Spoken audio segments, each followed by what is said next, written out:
शव पर हल्दी लगाई जा रही है।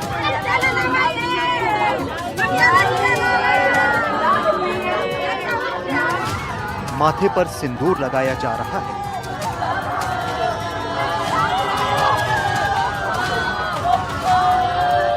सबका रो रो कर बुरा हाल है।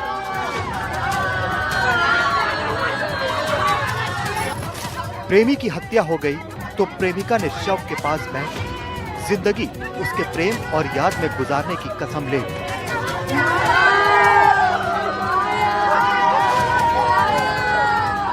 महाराष्ट्र के नांदेड़ में हुई घटना से हर कोई हैरान है, जहां एक लड़के की लड़की के घर वालों ने गोली और पत्थर मारकर हत्या कर दी। घटना नांदेड़ शहर के चूनागंज इलाके में गुरुवार शाम करीब 5:30 बजे की।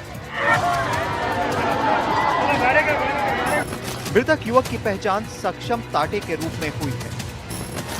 बताया जा रहा है कि सक्षम का इस लड़की से बीते 3 साल से प्रेम प्रसंग चल रहा था। दोनों शादी करना चाहते थे, लेकिन जब लड़की के घर वालों को इसका पता चला तो वो इसके खिलाफ हो गए।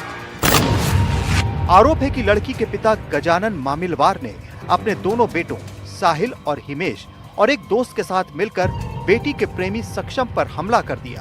पहले उस पर गोली चलाई, फिर उसके सिर पर बड़ा सा पत्थर मारकर उसकी हत्या कर दी। बताया जा रहा है कि मृतक लड़की के भाइयों का दोस्त था। वो घर भी आता जाता था। ये कहा जा रहा है कि दोनों परिवार अलग अलग जाति के होने के चलते भी लड़की के घर वाले इससे नाराज थे। परिवार का विरोध बढ़ता गया और बात हत्या तक पहुंच गई। शुक्रवार सुबह सक्षम का अंतिम संस्कार होने वाला था, लेकिन इससे पहले प्रेमिका ने एक ऐसा फैसला लिया जो देखने वालों की आंखें नम कर गया, सबको हैरान कर गया। शव के पास बैठकर उसने हल्दी का लेप लगाया, मंगलसूत्र पहना और कुमकुम से अपने माथे पर सिंदूर चढ़ाया। प्रतीकात्मक रूप से ये शादी रचते हुए उसने कहा कि सक्षम अब मेरा पति है और ये फैसला लिया कि वो उसके ही घर में रहेगी। मारने वाले जीत कर भी हार गए और हारने वाला मरकर भी जीत गया है। आज हमारे प्यार की जीत हुई है। बताया जा रहा है कि आंचल के भाई को इस रिश्ते की भनक लगी। उन्होंने विरोध शुरू कर दिया क्योंकि सक्षम दूसरी जाति से था। परिवार ने काफी धमकियां दी पर आंचल ने नहीं सुनी। जब भाई और पिता को यह पता चला कि उनके घर की बेटी एक अलग जाति के लड़के से शादी करने जा रही है, तो आरोप है कि उन्होंने सक्षम को पहले बेरहमी से पीटा, फिर सिर में गोली मारी और इसके बाद सिर को पत्थर से कुचल दिया। हत्या इतनी निर्मम थी कि पुलिस भी घटनास्थल देखकर दंग रह गई। कल शाम को संगसेन नगर मच्छी मार्केट में रहने वाला सक्षम गौतम ताटे, इसको कुछ लोगों ने आके पहलवान टी हाउस के बाजू में सर पे पत्थर डाल के मार दिए। तो उसका गुना दाखिल कल हुआ पुलिस स्टेशन को। उसके 6 आरोपी हमने अटक किए हैं और उनका आज PCR 3 दिन का मिला है और उसका डिटेल तपास अभी चालू है। आंचल का कहना है कि मारने वाले जीत कर भी हार गए। मारने वाले जीत कर भी हार गए और हारने वाला मरकर भी जीत गया है। आज हमारे प्यार की जीत हुई है। पुलिस ने इस मामले में 6 आरोपियों के खिलाफ विभिन्न धाराओं के तहत मामला दर्ज कर उन्हें गिरफ्तार कर लिया है। लेकिन इस घटना ने एक बार फिर परिवार की झूठी इज्जत और जाति के नाम पर होने वाली हत्याओं की दर्दनाक तस्वीर दिखाई है। आंचल के सक्षम को उसी के पिता और भाइयों ने मिलकर मार डाला। लेकिन इस दुनिया से चले गए अपने प्यार के लिए आंचल ने भी फैसला लिया है कि भले ही सक्षम ना रहा हो, लेकिन वो अब उसके घर पर ही रहेगी।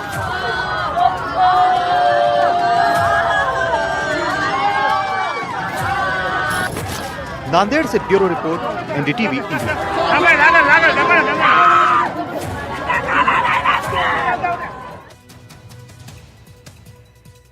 और बढ़ते हुए आगे हनुमानगढ़ से बड़ी खबर जान लीजिए। ज्वेलर्स को फिरौती के लिए धमकी भरा फोन आया। रोहित गुदारा के नाम से 10 करोड़ की फिरौती मांगी गई है और ज्वेलर्स ने कोई मुकदमा इस पर दर्ज नहीं करवाया है। ज्वेलर्स की सुरक्षा के लिए कांस्टेबल को तैनात किया गया है। करीब 1 हफ्ते पहले व्हाट्सएप के जरिए कॉल किया गया था और कॉल के जरिए फिरौती की मांग रखी गई थी। ज्वेलर्स को फिरौती के लिए धमकी भरा फोन आया है। मनीष इस पर जानकारी देने के लिए जुड़ चुके हैं फोन लाइन पर। मनीष, क्या जानकारी मिल पाई है, किसकी तरफ से ये धमकी भरा फोन आया था?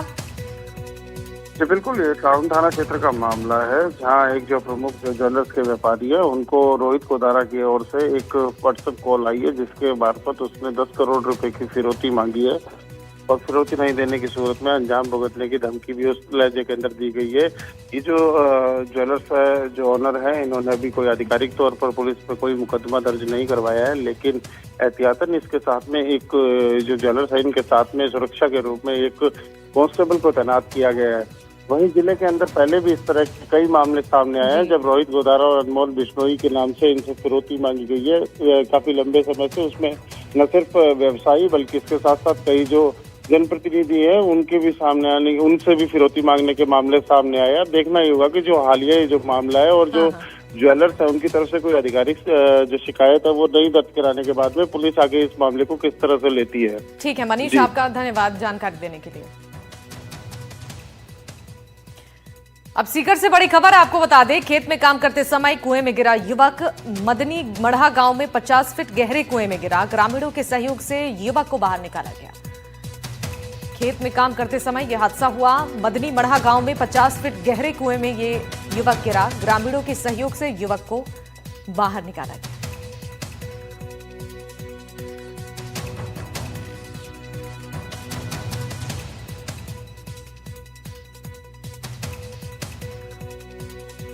जयपुर से बड़ी खबर है, 3 महीने के बच्चे के अपहरण का मामला है। रेलवे स्टेशन से अपहरण हुआ था। सीसीटीवी में आरोपी आकाश पकड़ा गया है। शराब के नशे में बच्चे को लेकर गया था। आईजी रेलवे अजय पाल लांबा के निर्देश पर यह कार्रवाई की गई है। बड़ी खबर जयपुर से है, 3 महीने के बच्चे का अपहरण का मामला है ये। दरअसल आईजी रेलवे अजय पाल लांबा के निर्देश पर जब कार्रवाई हुई, सीसीटीवी फुटेज के जरिए इस पूरे मामले का खुलासा हुआ है। रेलवे स्टेशन से बच्चे का अपहरण किया गया था।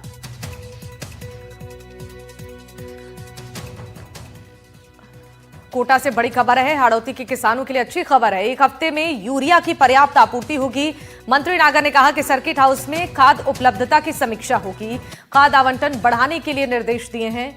क्रिवको और इफ्को को भी सप्लाई बढ़ाने के आदेश जारी किए गए हैं। अधिकारियों को कहा है कि इस महीने की जो सप्लाई होना था वो 5,000 मेट्रिक टन वो कम है और उसकी पूर्ति करने के लिए मैंने इनको निर्देश दिए हैं कि सेफ सेल आने वाले 4-5 दिन में अतिरिक्त अपना यहाँ से आवंटन करेगा और वो बाई रोड हमें हर दिन लगभग 1000 से 1200 मेट्रिक टन एक्स्ट्रा देगा, ताकि वो सभी खाद जो सेफ सेल देगा वो जीएसएसओ पर पहुंचे और वो जीएसएसओ के माध्यम से सीधा हमारे किसानों के पास जाए। और पाली में उप मुख्यमंत्री दिया कुमारी ने ओम आश्रम में दर्शन किए। उप मुख्यमंत्री ने भगवान शिव का जलाभिषेक कर विधिवत पूजा अर्चना की और जलाभिषेक कर आशीर्वाद लिया। इस दौरान आध्यात्मिक वातावरण, वैदिक मंत्रोच्चार से भक्तिमय माहौल देखने को मिला। कार्यक्रम में महामंडलेश्वर स्वामी ज्ञानेश्वर पुरी जी और महामंडलेश्वर स्वामी फूलपुरी जी सहित बड़ी संख्या में श्रद्धालुओं की मौजूदगी नजर आई।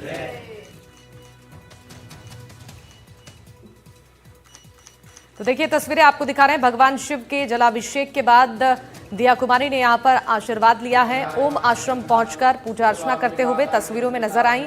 भगवान शिव का उन्होंने पहले जलाभिषेक किया, फिर आशीर्वाद लिया।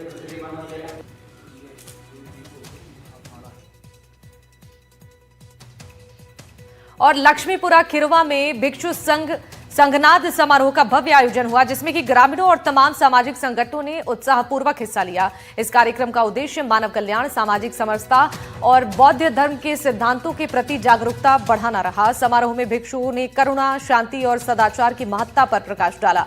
इस कार्यक्रम के दौरान निःशुल्क शिक्षा को बढ़ावा देने हेतु एक नए स्कूल की नींव रखी गई, जिससे कि आर्थिक रूप से कमजोर बच्चों को लाभ मिल पाएगा।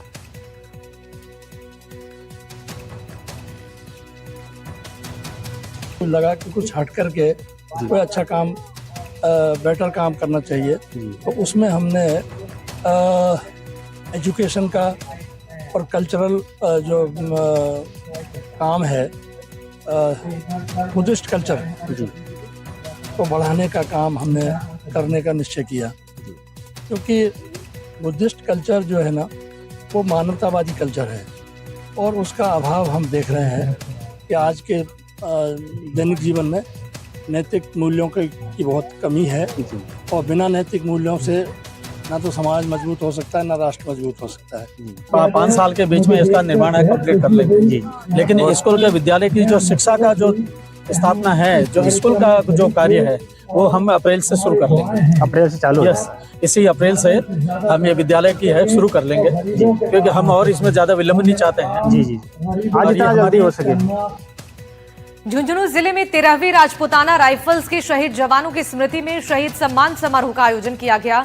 कार्यक्रम में जिले भर से पहुंचे पूर्व सैनिकों, शहीद परिवार और बड़ी संख्या में आमजन ने शहीदों को श्रद्धांजलि अर्पित की। कार्यक्रम की शुरुआत शहीद स्मारक पर आयोजित श्रद्धांजलि सभा से हुई और सुबह से ही लोग शहीद वेदी पर पुष्प चक्र अर्पित करने के लिए पहुंचने लगे। श्रद्धांजलि सभा के बाद सामुदायिक भवन में सम्मान समारोह हुआ, जहां शहीद वीरांगनाओं को मंच पर आमंत्रित कर स्मृति चिन्ह और शॉल भेंट कर उन्हें सम्मानित किया गया।